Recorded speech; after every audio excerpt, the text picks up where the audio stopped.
نبی وسلم یقول من یرد اللہ بہ خیرا یفقہہ فی الدین وانما انا قاسم واللہ یعطی ولن تزال هذه الامة قائمة على امر اللہ لا یضر من خالف حتی یاتی امر اللہ۔ یہ تفقہ فی الدین کی فضیلت بیان کر رہے ہیں۔ تفقہ فی الدین سے مراد یہی علم حاصل کرنا ہے، علم دین۔ تفقہ فی الدین علم دین ہے، اس لیے قرآن نے کہا ہے کہ فلولا نفر من کل فرقۃ طائفۃ یتفقہوا فی الدین، کہ ایک جماعت جا کر علم حاصل کرے، وَلِيُنذِرُوا قَوْمًا إِذَا رَجَعُوا إِلَيْهِمْ، اور پھر اپنی قوم کو ڈرائے۔ تو تفقہ فی الدین سے علم دین ہے۔ تو اللہ جس سے خیر کا ارادہ کرتے ہیں اس کو علم دین کی توفیق عطا فرماتے ہیں۔ لیکن یہاں پر لفظ تفقہ لائے ہیں کہ علم دین علی وجہ البصیرت حاصل کرے، ڈگری مگری کے چکر میں نہ پڑے، اس لیے حاصل کرے کہ بھئی یہ اس کی ایک ضرورت ہے۔ آپ اپنی جگہ آ جاؤ، کون سی جگہ تمہاری؟ یہ تفقہ فی الدین، کیونکہ تفقہ اور چیز ہے اور دین اور چیز ہے۔ تفقہ کہتے ہیں سمجھ کر دین پر عمل کرنا، اس کا نام ہے۔ خالی عمل کر رہے ہیں، کوئی خیر خبر نہیں۔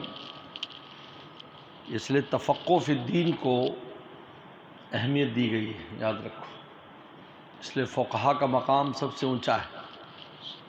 یہ دو طبقات کی امت پر بڑا احسان ہے، فقہا جنہیں مسائل استنباط کیے، سمجھا، رسول اللہ صلی اللہ علیہ وسلم کی مراد کو سمجھا، یہ، اور دوسرے صوفی اکرام ہیں جنہوں نے انسان کے باطنی امراض کو سمجھا اور اس کا علاج کیا اور بتایا، یہ۔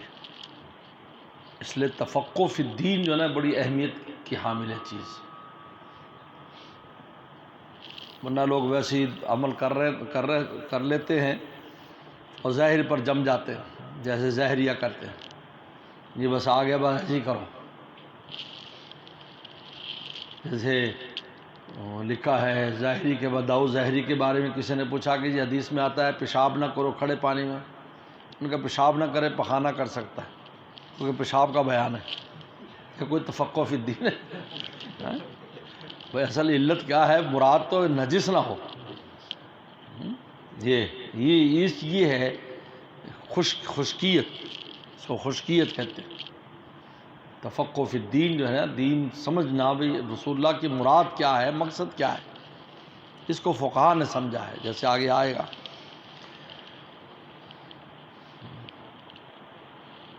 تو یہ حضرت امیر معاویہ رضی اللہ عنہ کی روایت ہے، یہ وہ روایت ہے جس سے سیدنا امیر معاویہ سے صرف منقول ہے، جس طرح انما الاعمال بالنیات کی روایت حضرت عمر سے منقول ہے، یہ سیدنا امیر معاویہ رضی اللہ عنہ سے منقول ہے کہ قام خطیباً، خطیب کے طور پر کھڑے ہوئے اور بیان کیا، یعنی جمعے وغیرہ کے بیان میں، صلی اللہ علیہ وسلم یقولو من یرد اللہ بہ خیر یفقہہ فی الدین، جس سے اللہ خیر کا ارادہ کرتے ہیں اس کو دین کا علم عطا فرماتے ہیں۔ انما انا قاسم، رسول فرماتے میں تو تقسیم کرنے والا ہوں، واللہ یعطی، اللہ دیتے ہیں۔ یاد رکھو، پیغمبر تقسیم کرتا ہے، پیغمبر دروازہ ہے، دینے والی ذات اللہ کی ہے، لیکن دروازے پہ آنا پڑتا ہے، یہ یاد رکھو۔ قاسم کے پاس آؤ گے تو ملے گا، یہ ہمیشہ ذہن میں رکھو۔ استغنا نہیں کر سکتے، اگر نبی سے استغنا کرے تو جب اللہ ہی نہیں دینا ہے تو نبی کے پاس جانے کی کیا ضرورت ہے، تو اس کو کبھی نہیں ملے گا، کیونکہ ملنے کا چینل وہ ہے۔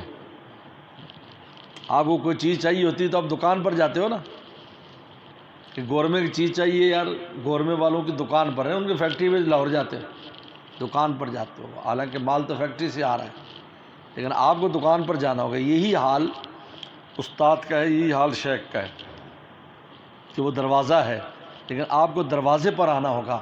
دروازے سے استغنا دراصل یہ سمجھیں کہ دینے والے سے استغنا ہے، یہ دینے والے سے استغنا ہے، بہت اہم بات ہے، اس کو یاد رکھو۔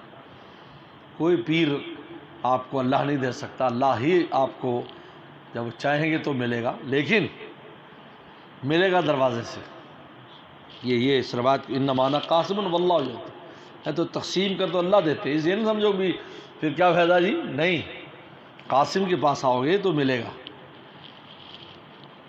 ولن تزال هذه الامہ، برابر یہ امت قائمۃ علی امر اللہ، اللہ کے حکم پر قائم رہے گی، لا ضر من خالفہم، ان کو نقصان نہیں پہنچا سکتے مخالفت کرنے والے، حتیٰ یاتی امر اللہ، یہاں تک اللہ کا حکم آ جائے۔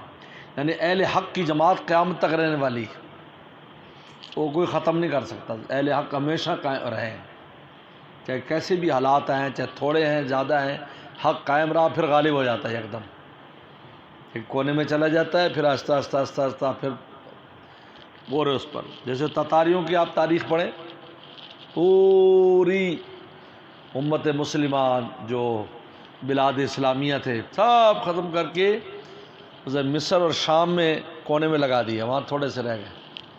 پھر وہ جو شروع ہوئے پورے دوبارہ پورے عالم اسلام پر، ان کو بھی بیچ میں ہی لے لیا۔ تو تتاریوں کی قومیں نسلیں بھی مسلمان ہو گئیں، اور سب تیمور لنگ بھی ان میں سے تھا، مغل بھی سب ان میں سے تھے، مغل وہ منگولیا میں سے تھا۔ اللہ نے پھر ان سے کتنے بڑے بڑے کام لیے، ہندوستان، ہند کا علاقہ، یہ وہ سب سینکڑوں سال حکومت اسلام کی رہی۔ تو یہ بشارت اس میں کہ اہل حق کی جماعت ہمیشہ قائم رہے گی، اس کو کوئی ختم نہیں کر سکتا، حق کبھی ختم نہیں ہوتا۔ اس لیے ہمارے استاد مفتی ولی حسن ٹونکی فرمایا کرتے تھے رحمۃ اللہ علیہ کہ اگر ہم اہل حق نہ ہوتے تو انگریز سے ہمیں مٹانے کی کوشش شروع ہوئی، اور آج تک کوشش شامل ہے، لیکن ہمیں مٹا نہیں سکے، ہم بجائے گھٹنے کے بڑھ گئے۔ یہ حضرت کی فرمان ہے، اگر اہل حق نہ ہو گئے تو کبھی مٹ جاتا۔ انگریز نے ناس کر دیا، کتنے ان کو مٹا ہی دیا، پتہ ہی نہیں کہاں گئے، نظریات والے ختم ہو گئے۔ لیکن اہل حق، جو میں پڑھ رہا تھا کل ہی کہ 1857 کی جنگ آزادی کے بعد ایک انگریز نے لکھا ہے کہ کوئی درخت نہیں تھا دلی کے ارد گرد تقریباً 5 میل کلومیٹر میں جس پر کسی طالب علم یا استاد کی لاش لٹکی ہوئی نہیں تھی۔ 1857 کی جنگ آزادی کے بعد انہوں نے انتقام میں کسی بھی مدرسے کے طالب استاد کو زندہ نہیں چھوڑا۔ لیکن حق قائم ہے، استاد بھی موجود ہے، طالب علم بھی موجود ہے۔ انگریز چلا گیا، بوری بستر لے گیا۔ یہ اتنا بڑے قربانیاں ہیں تو پاکستان ہے۔ باب الفہم فی العلم، امام بخاری نے بڑا اہم باب باندھا ہے کہ اپنی فہم کو بھی استعمال کرنا چاہیے علم میں۔ یہ نہیں کہ لم یبج بن کرے، لم یبج سمجھ تو جو کچھ نہ بجھے، یہ لم یبج طالب علم نہ بنو، فہم استعمال کرو، اس کو علم میں لگایا کرو۔ اور فہم تیز ہوتی استعمال کرنے سے، کیونکہ اللہ نے ہر آلہ جو ہمیں دیا وہ استعمال سے صحت مند ہوتا ہے۔ ہاتھ ہے چلاؤ گے تو طاقتور ڈولے بن جائیں گے تمہارے، بازو ہیں۔ آنکھوں کے استعمال کرو گے تو آنکھیں تیز ہوں گی، سبز رنگ دیکھتے ہیں، گھاس گھوس دیکھتے ہیں، درخت دیکھتے ہیں۔ کان استعمال، یعنی جس عضو کو تو فہم اللہ نے ہر انسان کو دیا ہے، تو وہ اپنے فہم کو استعمال کرے گا تو تیز ہو جائے گا۔ تو فہم کی فضیلت کو بیان کر رہے ہیں۔ یہ ایک جبلی چیز ہے جو اللہ نے ہر ایک کو دی ہے، لیکن اس کے استعمال کرنے سے اس کی استعداد اور قوت بڑھ جاتی ہے۔ اس لیے ایک جاہل ہے، وہ چونکہ تعلیم میں نہیں آیا تو اس کی سمجھ اور وہ فہم ویسے ہی رہ جاتا ہے، چاہے وہ بڈھا بھی ہو جاتا ہے۔ اور ایک جو ہے نا وہ پڑھ رہا ہے، چاہے چھوٹا بچہ ہے، ایک تو اس کی فہم اس سے زیادہ تیز ہوتی ہے، اس سے جلدی زیادہ بات سمجھ رہا ہے، کیونکہ علم سے فہم تیز ہوتی ہے۔ تو اس کی فضیلت بیان فرمائے۔ حدثنا علی بن عبداللہ قال سفیان قال ابن ابی نجی عن مجاہد قال صحبت ابن المدینہ، کہا کہ میں حضرت عبداللہ بن عمر کے ساتھ مدینہ تک گیا ہوں۔ فلما اسمع یحدث وسلم الا حدیث واحدہ، تو بس ایک ہی حدیث سنائی، تو صحابہ حدیث سنانے میں بہت احتیاط کرتے تھے۔ وہ یہ حدیث، کنہ عند النبی صلی اللہ علیہ وسلم بجمار، ہم رسول اللہ کے پاس تھے تو جمار لایا گیا، جمار کھجور کا مغز لایا گیا، کھجور کا مغز بتایا تھا نا، وہ مغز لایا، کسی نے ہدیہ پیش کیا، آپ نے باغ کاٹا ہوگا اس میں سے۔ تو فقال، تو آپ نے اس کو ہاتھ میں لے کر فرمایا، ان من شجر شجرۃ، ایک ایسا درخت ہے مسلوا کا مثل مسلم، جو مسلمان کی طرح ہے۔ فرات نقول ہی نخلا، کہا کہ جب میں نے رسول اللہ کے ہاتھ میں دیکھا نا جمار، تو فوراً میرے دل میں آیا کہ کھجور ہے۔ وہ یہ فہم استعمال کیا کہ رسول اللہ نے ابھی جو سوال کیا اور ہاتھ میں جمار ہے، کہ میں کہ یہ نخلا ہے۔ فیضا نصغر قوم، لیکن میں لوگ سب سے چھوٹا تھا، سکت تو میں خاموش ہو گیا، فقال سے ہی نخلہ، تعالیٰ نے فرمایا کہ وہ نخلہ ہے۔ یہ دیکھو امام بخاری نے اسی باب نکالا فہم فی العلم، کہ اپنے فہم کو استعمال کرے، غور و فکر کرے۔ یاد رکھو غور و فکر کی عادت ڈالنی چاہیے، میں غور کرے، چاہے رمائی بھاگنے میں بھاگتا نہ رہے۔ اگر آپ چاہتے ہو بھی آپ میں تفکر، آپ میں علم میں وہ، تو تفکر کیا کریں آیات پر، حدیث پر، کہ کیا ہو رہا ہے کیا نہیں ہو رہا ہے۔ تھوڑا سا وقت لگا ہے اس میں تو پھر عجیب ایسا رستہ کھل جاتا ہے کہ انسان کو خوب سمجھ میں آتی باتیں۔ باب الاقتباط فی العلم والحکمت، علم و حکمت میں رش کرنا، قابل رش چیز علم ہے۔ دو چیزیں قابل رش کے ہیں، مال جو اللہ کے راستے میں خرچ کیا جا رہا ہو، اور علم اور حکمت جس کو سیکھی آگے سکھائے، یہ دو شخص قابل رش کے اقتباط، کیونکہ حدیث شریف میں لفظ حسد آیا ہے کہ دو چیزوں میں حسد کرو، تو حسد کا معنی متعین کر دیا کہ اقتباط مراد ہے، رش کرنا۔ حسد کہتے ہیں تمنی زوال النعمہ، نعمت کے زائل کرنے کی تمنا، کہ اللہ اس کی نعمت ختم ہو جائے، یہ حسد ہے، خود کو ملے یا نہ ملے۔ اور اقتباط کہتے ہیں کہ مجھے بھی ایسی مل جائے، مجھے بھی یہ ہے، اس کو اقتباط کہتے ہیں۔ اقتباط کیا چلا ہے غبطہ، لیکن حدیث میں اس کو لفظ حسد سے تعبیر کیا ہے۔ اور اس میں راز شاید یہ ہے کہ جس طرح حاسد حریص ہوتا ہے اس بات پر کہ یار یہ نعمت اگلے کی جو نا اس کو جلن ہوتی ہے، اور کہتا ہے یار نعمت نہ رہے، مجھے نظر نہ آئے یا کچھ ہو جائے، اس طرح مطلب ہے کہ حریص ہونا چاہیے ایسی نعمت کے حصول پر،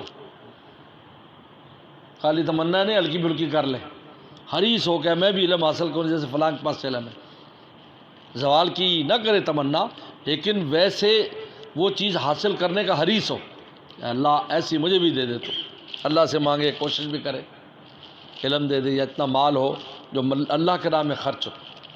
بات سمجھتے ہیں؟ تو اقتباط یہ وہ حسد کا معنی کیا ہے؟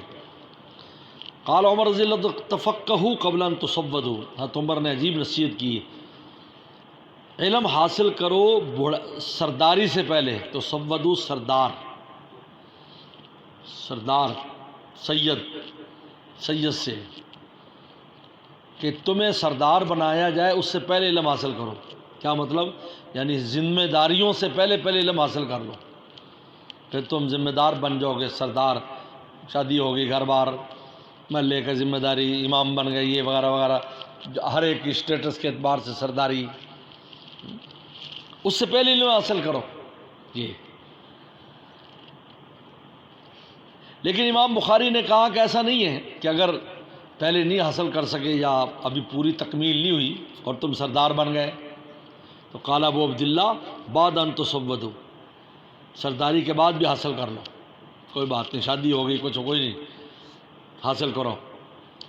اور پھر دلیل دی قد تعلم صلی اللہ علیہ وسلم بعد کبر السنین، صحابہ کی بہت بڑی جماعت نے بڑی عمر کے بعد علم حاصل کیا ہے، بڑی بڑی عمر میں 50 سال میں مسلمان ہو رہے ہیں، 40 سال میں مسلمان ہو رہے ہیں، 60 سال میں مسلمان ہو رہے ہیں، بعض 70 سال میں مسلمان ہو رہے ہیں، اس وقت انہوں نے علم حاصل کیا پہلے۔ دیکھو بعد ان تصودوا پر دلیل لائے کہ بڑی عمر کے باوجود بھی صحابہ اکرام نے بچوں کے پاس علم حاصل کیا، پڑھانے والے ان کے پوتے جتنے ہوتے تھے، اور وہ ان سے پڑھتے تھے، قرآن سب سے پہلے قرآن کی تفسیر کرتے تھے، پھر ان کو سمجھتے تھے۔ یہ امام بخاری نے بڑی اچھی نصیحت کی کہ اول تو اس کا اصل زمانہ جو ہے وہ ہے ذمہ داری سے، جیسے ابھی آپ لوگوں کا زمانہ ہے، اب 2-4 سال بعد آپ کی ذمہ داری بن جائیں گی، کون خالی چھوڑے گا آپ، بڑے چلے جاتے ہیں تو آپ کو تو سارے کام آپ کے گردن پر، اس سے پہلے حاصل کر لو۔ لیکن اگر خدا نخواستہ نہیں ہو سکا تو بعد میں حاصل کرنے کے لیے بھی وقت نکالے، یہ سمجھے کہ یار میں ذمہ داری، کوئی بات نہیں، کوئی ایسی ترتیب بنا لے، جیسے ہم 60 کورس اب شروع کیے ہیں، ان میں سارے ایسے لوگ ہیں، دراسات میں جتنے وہ ہیں وہ سب، کوئی تجارت کرتا ہے، کوئی ملازمت کرتا ہے، سب اس قسم کے لوگ ہیں۔ تو امام بخاری نے کہا کہ بعد ان تصودوا، سردار بننے کے بعد بھی علم حاصل کرتے رہو، یہ کوئی رکنے والی چیز نہیں ہے، یہ نہیں کہ بس پڑھ لیا تو بس ختم، نہیں، اس کے بعد بھی علم کو آگے بڑھاتے رہو اور اس کے لیے علماء سے رابطے میں رہو۔ پھر صحابہ کرام کی دلیل دی۔ اب وہ روایت ہے حدثنا حمیدی قال عن سفیان حدثنا اسماعیل بن خالد علی غیر ما حدثنا زہری سمعت قیس بن حازم قال سمعت عبد الله بن مسعود رضی اللہ عنہ قال قال صلی اللہ علیہ وسلم لا حسد الا فی اثنتین، حسد نہیں ہے مگر دو چیزوں میں۔ یہاں حسد سے مراد کیا ہے؟ غبطہ۔ کیا مراد ہے؟ غبطہ، اشراء الاختباط۔ امام بخاری کہا تھا ترجمۃ الباب میں آنے والی بات کی وضاحت کرتا ہے یا مسئلہ نکالتا ہے کہ غبطہ رشک نہیں مگر دو چیزوں میں۔ رجل آتاہ اللہ مالا، ایک وہ شخص جس کو اللہ نے مال دیا ہے، فسلط علی ہلکتی، پھر مسلط کر دیا اس کے ہلاک کرنے پر، فی الحق، صحیح جگہوں پر، یعنی اتنا خرچ کرتا ہے لوگ کہتے ہیں اپنا مال ختم ہی کر دے گا یہ، لیکن مال حق میں خرچ کرنے سے ختم نہیں ہوتا۔ ورجل آتا اللہ الحکمہ، دوسرا وہ آدمی جس کو اللہ نے حکمت دی ہے، وہ یقضی بہا یعلمھا، وہ اس کی حکمت کے ذریعے فیصلے بھی کرتا ہے، یعلمھا، لوگوں کو سکھاتا بھی ہے، یا حکمت سے مراد علم دین ہے، علم دین اس پر فیصلے بھی کرتا ہے، سکھاتا بھی۔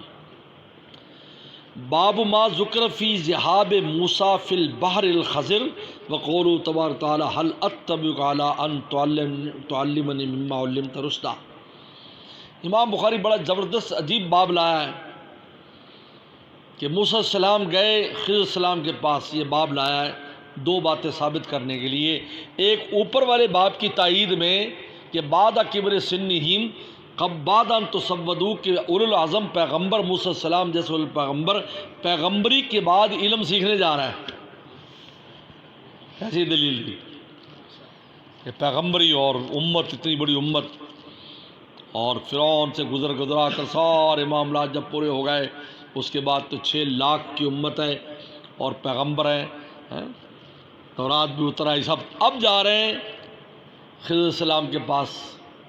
اور واقعہ یہ آگے آ رہا ہے جیسے جو واقعہ ہوا کہ اپنی قوم میں کہا، کسی نے کہا کہ آپ سے بڑا کوئی عالم ہے، انہوں نے کہا نہیں، بات ٹھیک تھی لیکن اللہ کو پسند نہیں آئی، بڑوں کے معاملات بھی بڑے ہوتے ہیں، یہ کیوں کہا میں سب سے بڑا عالم ہوں، یہ کہہ رہے جی اللہ جانتے ہیں،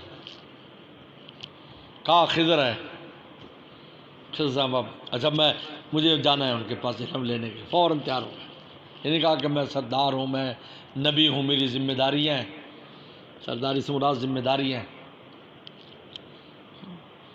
بعد ان تصودوا، بعد ان تصودوا پر دلیل ایک تو لائے کہ دیکھو موسیٰ السلام گئے، اور قرآن میں واضح سورہ کہف میں، اور دوسرا سمندری سفر کا جواز علم دین کے لیے ثابت کیا ہے کہ علم دین حاصل کرنے کے لیے سمندر کا سفر کرنا جائز ہے، اس لیے کہ سمندر کا سفر بلا وجہ کرنے کی ممانعت ہے۔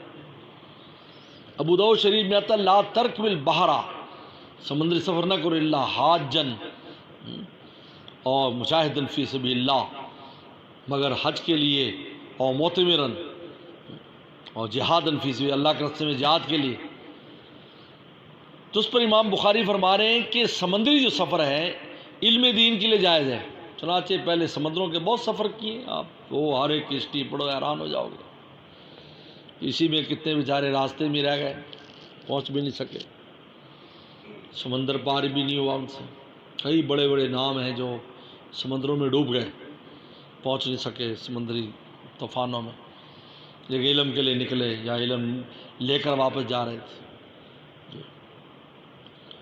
تو سمندری سفر کا جواز بتا رہے ہیں کہ ویسے سفر نہ کرو سمندر کا، کیونکہ نہ تحت البحر نارن، اس لیے کہ اس کے نیچے دوزخ ہے، اس کا پانی دوزخ میں استعمال ہوگا قیامت کے دن، اس لیے سفر بلا سفر خطرناک سفر ہے، لیکن حج کے لیے، عمرے کے لیے، جہاد فی سبیل اللہ کے علم کے لیے کر سکتے ہو۔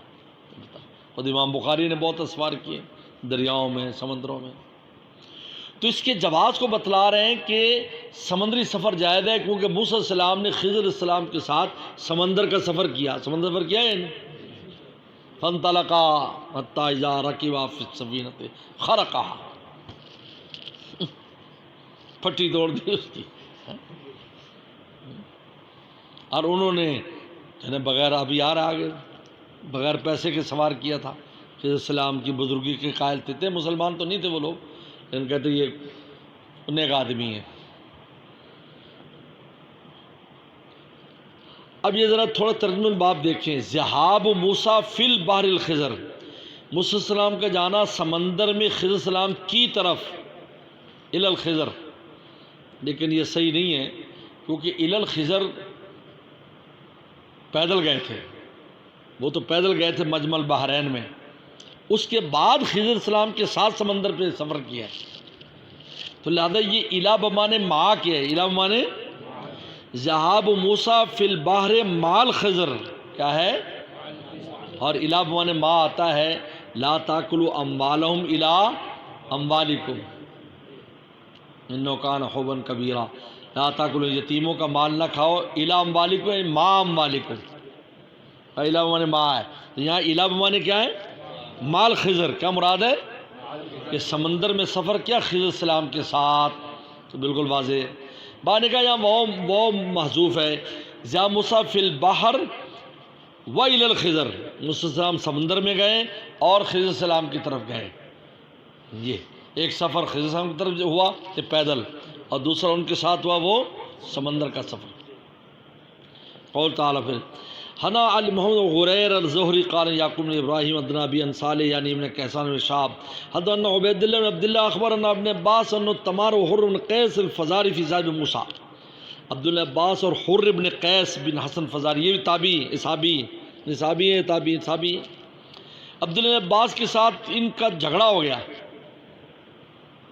کس کے بارے میں، فی صاحب موسیٰ، کہ موسیٰ السلام جس سے ملنے گئے تھے وہ کون ہے، یہ جھگڑا ہو گیا۔ عبداللہ عباس کہتے خضر ہے، وہ کہتے نہیں فلانا آدمی، برابر کے تھے، تو آپس میں تمہارا سے مراد علمی نوک جھونک۔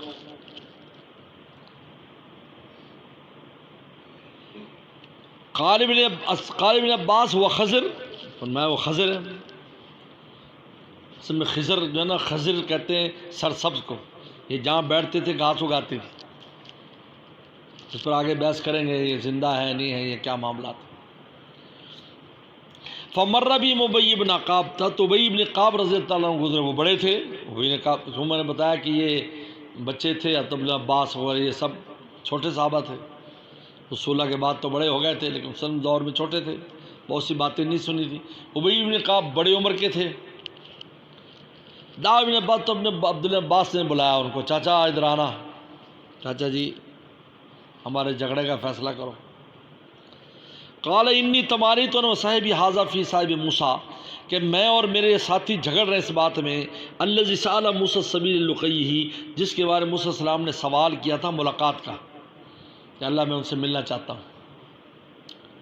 حل سمیت النبی سے یذکر شانہ، آپ نے رسول اللہ سے اس بارے میں کچھ سنا ہے؟ یہ پوری روایت آ گئی سامنے۔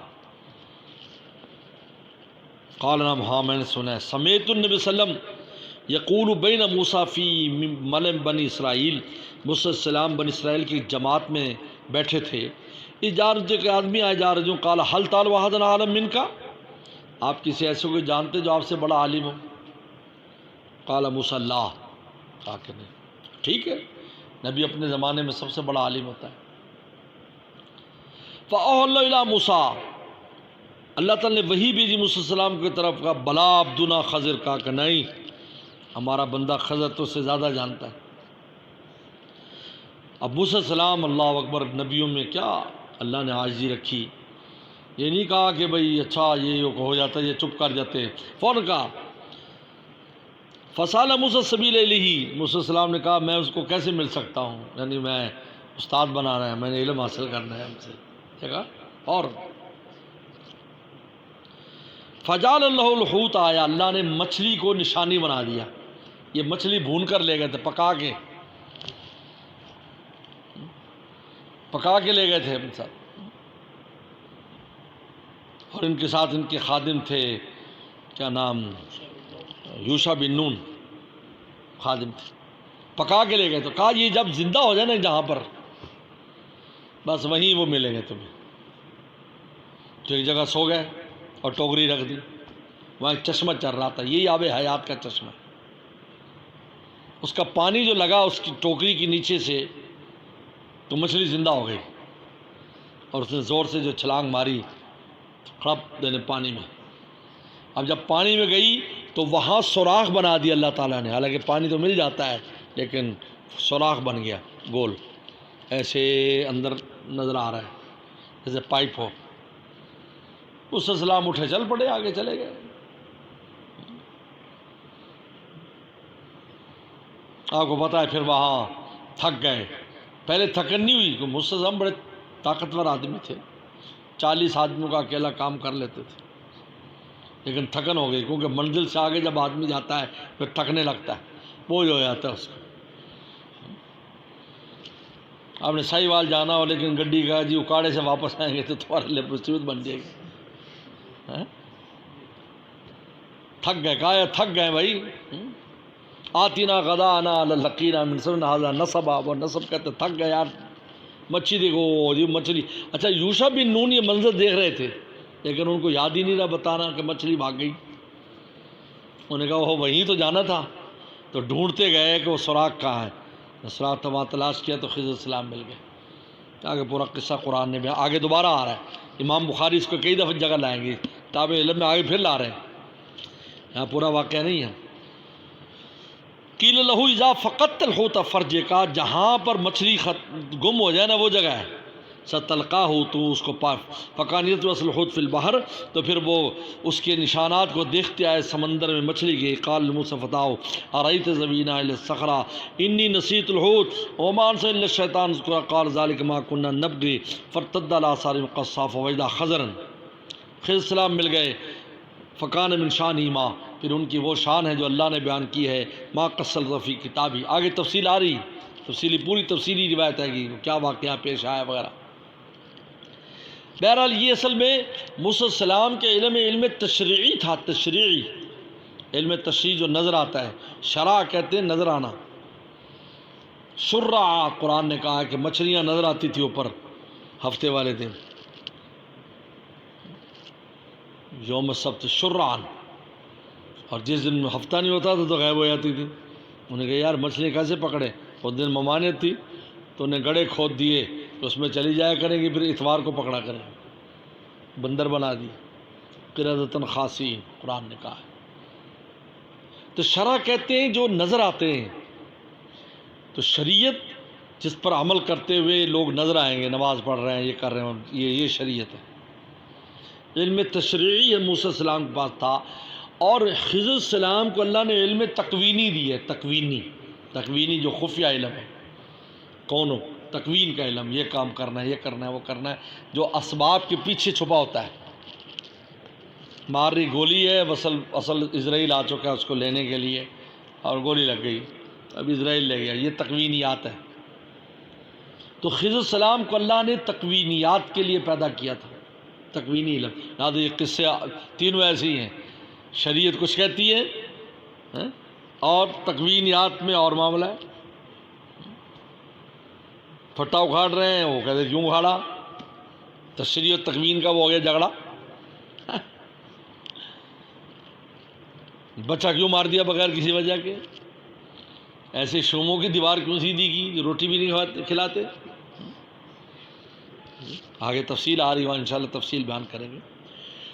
تو یہ جو تکوینی علم اور مقصود تشریعی علم ہے، تکوینی نہیں، یاد رکھو، کیونکہ نجات کا مدار تشریعات پر ہے، تکوینیات پر نہیں. سن لو، تکوینیات پر نہیں، تشریعات پر. لہذا اب بھی اللہ تعالیٰ اولیاء اکرام میں ایسی جماعتیں رکھتے ہیں جو کچھ تکوینیات کے لیے، کچھ تشریعات کے لیے. لیکن تشریعات والے تکوینیات سے افضل ہیں. یہ سن لو کہ موسیٰ السلام سے خضر السلام افضل نہیں تھے، کیونکہ وہ فرشتوں کی طرح ان کی ڈیوٹیاں ہیں، یہ کام کرنا ہے، وہ کرنا ہے، جو نظر نہیں آ رہے. لیکن جو تکوینی کام ہے، تشریعی کام، یہ مقصود ہے، اس سے امت کو ہدایت ہوتی ہے لوگوں کو. اس لیے حضرت عامر انبر رحمۃ اللہ علیہ کا ملفوظ میں نے خود پڑھا کہا کہ سب سے بڑی کرامت یہ کہ جو صاحب منصب ہو، جس سے دین کی بات ہو اور لوگوں کے دل کے عقدے اور مسائل حل ہوں، اس سے اونچا کوئی منصب ہے۔ اب یہ کشف و کرامات بھی اسی میں سے ہیں، یہ تکوینیات سے تعلق ہے، تشریحات سے نہیں ہے۔ تو میں نے ایک بار کتاب پڑھی، اس کو نیند آ رہی کھوتے کو ایک بار تھپڑ سی گردن پر، رات کو تو موبائل دیکھتا ہے، سوتا کیوں نہیں تو ہے؟ کچھ مسئلہ ہے، سو چوکیداری کرتا ہے کہیں، پھر سوتا نہیں، اس کو نیند کیوں آتی ہے سمجھ میں نہیں آتا، یا دماغ کمزور ہے اس کا بالکل ہے؟ تیرا دماغ کمزور ہے، تو بادام کھایا کر اور کالی مرچیں اور شلوار مضبوط رکھا کر۔ تو ایک کتاب، اس میں 1000 بزرگوں کے حالات ہیں، ان کی کرامات کا بیان ہے، یہاں رکھی ہوئی، جامع الاولیاء کے نام سے۔ تو میں نے مطالعہ کی، پوری مطالعہ کی الحمدللہ۔ تو مجھے جب آدھی پڑھی تو مجھے دل میں آیا کہ یار کوئی کرامت ہمارے پاس بھی ہونی چاہیے، دیکھو کسی پر کوئی کلام۔ تو میں نے ایک 2-4 دن میں خواب دیکھا کہ میں اور 2-4 دوست ہیں، طالب علم ہیں، کہ ہم سفر کر رہے ہیں، جنگل میں جا رہے ہیں، کہیں جانا تھا۔ تو پتہ چلا ایک بزرگ ہیں، جنگل میں رہتے ہیں، جو جنگلی جانوروں پر سواری کرتے ہیں۔ تو ہم نے کہا یار چلو آج موقع مل گیا کہ ایسا بزرگ دیکھ رہے ہیں جو جانور جس کے تابع ہیں، ایسے بہت حالات پڑے ہوئے ہیں۔ تو ہم گئے کہ مسجد ہے چھوٹی سی، ان کی مسجد میں لوگ بیٹھے ہیں مریدین۔ تو میں نے ساتھی کہا میرے بارے میں بتانا ہے نہیں، میں کون ہوں، بالکل نہ ہاؤ کچھ بھی نہیں۔ ہم پیچھے مجمع میں پیچھے جا کر بیٹھ گئے، مجمع آگے ہے، محراب کی جگہ خالی ہے، بزرگوں کے لیے آنے والے ہیں۔ تھوڑی دیر میں دیکھا تو شتر مرغ کے اوپر بیٹھ کر آ رہے ہیں، شتر مرغ ہوتا ہے نا، اس پر وہ بیٹھے ہوئے ہیں بزرگ، سانولا سا رنگ ہے، دبلے پتلے سے ہیں، اور دھوتی غالب انہوں نے پہنی ہوئی، تو وہ آ رہے ہیں۔ تو شتر مرغ سترے سب ان کے استقبال کے لیے، ہم ادھر بیٹھے رہے کونے میں، تک پتہ ہی نہیں چلا کہ ہم کہاں ہیں۔ تو وہ بزرگ جو آئے تو وہ میری طرف آئے، تو مجمع سے ہٹتا گیا، تو میرے پاس آ کر ایسے 2 زانوں بیٹھ کر مصافحہ کر مجھے کہا کہ آپ بیان فرمائیں۔ میری آنکھ کھل گئی میں نے توبہ کی، یعنی اس میں بتایا گیا کہ یہ جو تشریعی کام ہے، لوگوں کو حلال حرام کا بتانا اور اصلاح اور تزکیے کی بات، یہ سب سے بڑی کرامت اور سب سے افضل ہے یہ کام، کیونکہ یہ نبیوں کی نیابت یہ ہے دراصل۔ تو یہ بات اہم ہے، یہ سمجھنا کہ اسلام موسیٰ السلام کے بارے میں۔ بہت سو کو میں نے یہاں تقریر کرتے سنا، ایک بریلوی مولوی کو خضر السلام کو موسیٰ السلام اور نبیوں سے آگے بڑھا دیا، کہا کہ وہ ولی اور ولی نبی سے افضل ہوتا ہے، توبہ استغفر اللہ علیہ وسلم یہ بات کی۔ تو تشریعات اور تکوینیات، تو تشریعات کا علم موسیٰ السلام کے علم تھا، اور وہ مقصود ہے، اس کے لیے کتابیں نازل ہوتی ہیں، نبی آتے ہیں، یہ بتانے کے لیے آتے ہیں۔ باقی تکوینیات باطنیات کا علم ہے، اور بزرگوں کی بھی ڈیوٹیاں لگتی ہیں، بہت سے بزرگوں میں تکوینیات کا ان کے پاس وہ ہوتا ہے۔ حضرت سیدنا حسین مدنی رحمۃ اللہ علیہ ایک جگہ گئے تو بارش کا موسم بنا ہوا تھا، اور بہت بڑا مجمع تھا، بیان تھا۔ حضرت نے فرمایا، بھیجا کسی کو کہ جاؤ فلاں جگہ پر جاؤ، وہاں ایک بزرگ ہوں گے چھوٹی سی جھونپڑی میں، ان سے کہو کہ بھائی ہمارا بیان ہے، بعد میں یہ وہ تکوینیات پر مقرر، ان کو کہو ذرا اس کو مؤخر کرائیں۔ تو وہ بھی مست تھے، انہوں نے کہا نہیں بڑی مشکل سے تو یہ حالات بنے ہیں، اور میں نہیں کر سکتا۔ تو حضرت مدنی رحمۃ اللہ علیہ بتایا تو جوش میں آ گیا، اچھا لو پھر ہم بھی اللہ سے دعا کرتے ہیں، ہم بھی تو انہیں کا کام کرنے ہیں، اللہ میں بارش نہ ہو جب تک بیان پورا نہ ہو۔ جب جلسہ پورا ہوا تو بارش شروع ہوئی کیونکہ تشریعات مقصود ہے، لوگوں کو ہدایت پر لانا یہ مقصود ہے، نبی کا ہی کام ہے۔ تو خضر السلام کے پاس علم زیادہ تھا، مطلب تکوینی علم تھا، اس لیے فرمایا تربیت مقصود تھی موسیٰ السلام کے، وہ بس یہی تھا کہ یہ نہ کہو کہ انا عالم، یہ کہو واللہ عالم واللہ عالم، یہ کہو۔ بل آگے واقعہ آ رہا ہے بڑا عجیب، یہ فقان نشان ما قصر تھا کتابی میں، باب قول النبی صلی اللہ علیہ وسلم۔ دیکھو آگے پھر یہ واقعہ آ رہا ہے، وہ یہ ذرا تفصیلی آگے قصہ آ رہا ہے۔